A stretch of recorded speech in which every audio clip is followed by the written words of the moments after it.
Assalamualaikum warahmatullahi wabarakatuh. Selamat pagi semua. Kali ini kami akan menjelaskan materi tentang seks bebas. Nah, untuk kelompok kami sendiri, Nama saya Muhammad Dani Stafisya. Nama saya Yosya Putra. nama saya Jonan Musyanto. Nama saya Muhammad Andra Wirya. Nama saya Kak Rizky Permadi. Nama saya Fahri dari Paldi. Dan ada beberapa teman kami yang tidak bisa hadir, yaitu ada Kaila Kamis, Khaira, terus Moza, sama Jenar. Nah, boleh kita lanjut.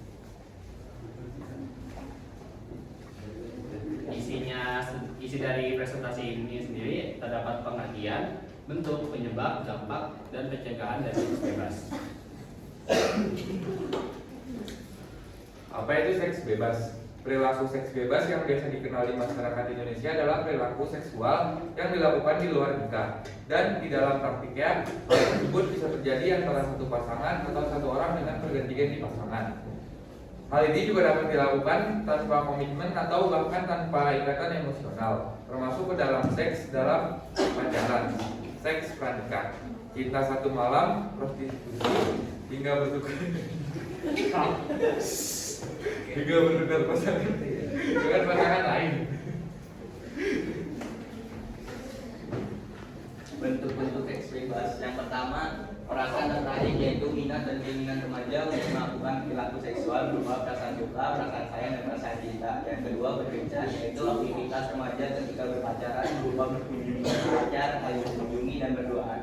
Yang ketiga, ada berjumbu, yaitu aktivitas seksualitas di saat pacaran berupa mencium pipi, menggenggam alat kelamin di atas baju, dan memegang alat kelamin di balik baju. Yang keempat, bersenggama, yaitu kesediaan remaja untuk melakukan hubungan seksual dengan pacarnya atau lawan jenis. Penyebab seks bebas yang pertama ada iman yang memudar. Kehidupan beragama yang baik dan benar ditandai dengan pengertian, pemahaman, dan ketaatan dalam menjalankan ajaran agama dengan baik tanpa dipengaruhi oleh situasi kondisi apapun. Seseorang dapat melakukan seks bebas karena kurangnya keimanan dalam dirinya. Yang kedua, tontonannya tidak mendidik. Di era globalisasi ini, banyak sekali tontonan yang sangat merusak melalui perantara internet maupun televisi. Tontonan yang baik menghasilkan perilaku yang baik, dan tontonan yang buruk menghasilkan perilaku yang buruk. Dan yang ketiga, rendahnya pengetahuan. Faktor pengetahuan yang minim ditambah rasa ingin tahu yang tinggi, kurangnya pengetahuan, adanya dampak dan akibat hal yang akan dilakukan dapat memudahkan untuk terjerumus ke dalam hal-hal yang negatif. Selanjutnya ada dampak seks bebas. Yang pertama, prestasi menurun. Apabila seorang remaja sudah melakukan seks bebas, pikirannya akan selalu tertuju pada hal negatif tersebut. Rasa ingin mengulanginya selalu ada, sehingga fokusannya dalam mengikuti proses belajar akan menurun. Selanjutnya, hamil di luar nikah. Hamil di luar nikah akan sangat menimbulkan masalah bagi pelaku, terutama bagi remaja yang masih sekolah. Pihak sekolah akan mengeluarkan pelaku jika ketahuan siswanya kedepannya ada yang hamil. Kemudian aborsi dan bunuh diri. Terjadinya hamil di luar nikah akibat seks bebas akan menutup jalan pikiran pelaku. Agar tidak merusak nama baik dirinya dan keluarganya, hal tersebut dapat berujung pada aborsi, bahkan bunuh diri. Selanjutnya, terjangkit penyakit. Seks bebas sering dikaitkan sebagai perilaku seks yang berisiko tinggi karena infeksi menular seksual atau IMS. Contoh IMS adalah HIV atau AIDS yang terjadi akibat infeksi virus Human Immunodeficiency Virus HIV yang merusak sistem kekebalan tubuh. Untuk pencegahan seks bebas sendiri bisa dilakukan dengan beberapa cara, yaitu pertama, memperbaiki kegiatan positif. Untuk menghindari pergaulan yang tidak baik, maka hal yang penting untuk dilakukan adalah menyibukkan diri dengan perbuatan yang positif. Misalnya, banyak beraktivitas dalam organisasi yang baik dan melakukan hal-hal yang bersifat positif. Kedua, mengingat akan orang tua. Agar tidak terjerumus dalam pergaulan bebas, maka penting untuk selalu mengingat orang tua. Mereka telah bersusah payah memperjuangkan kita untuk bersekolah agar menjadi orang yang baik dan juga sukses. Tiga, mendekatkan diri dengan agama. Semua agama tentunya mengajarkan umatnya untuk melakukan kebaikan dan menghindari perbuatan terlarang. Mendekatkan diri dengan agama akan membuat kita semua menjauhi perbuatan-perbuatan buruk yang dilarang oleh agama. Keempat, berpendirian kokoh. Memiliki pendirian yang kokoh membuat remaja tidak mudah terbawa arus pergaulan bebas. Remaja juga lebih berani mengatakan tidak pada perbuatan perilaku yang menyimpang. Oke, sebelum diakhiri, apakah ada pertanyaan dari teman-teman semua? Oke, boleh tanya.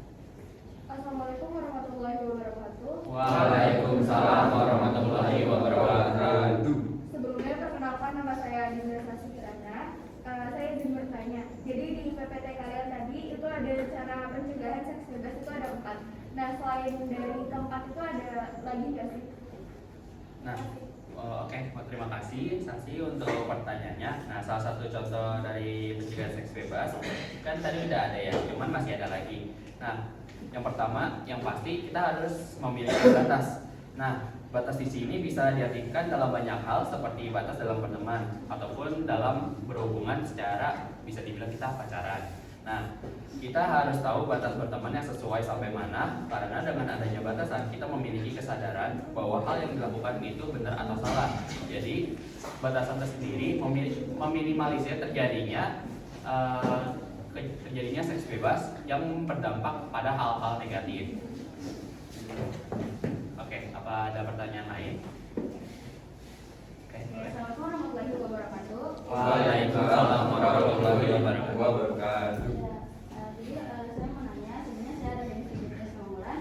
Ini mau nanya dari Mas Ramadan, apa sih penyebab terjadinya seks bebas selain yang ada dari PPT kalian yang sudah dijelasin? Tadi kan kita ada beberapa penyebab dari penyebab seks bebas. Nah, yang pertama itu adanya rendahnya kontrol diri. Nah, mau bagaimanapun terjadinya suatu hal itu dikarenakan kontrol diri. Mau kalau seks bebas berarti sangat rendah terhadap kontrol diri sendiri, yang menyebabkan kita terhasut atau terpancing atau masuk ke dalam hal-hal yang menjerumuskan hal yang tidak baik seperti seks bebas.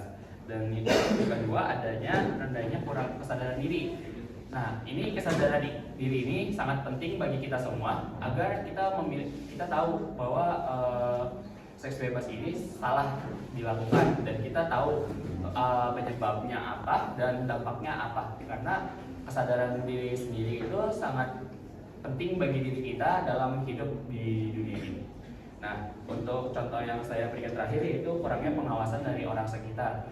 Ini bisa dalam artian orang tua, keluarga, teman, pokoknya sosial yang ada di sekitar kita.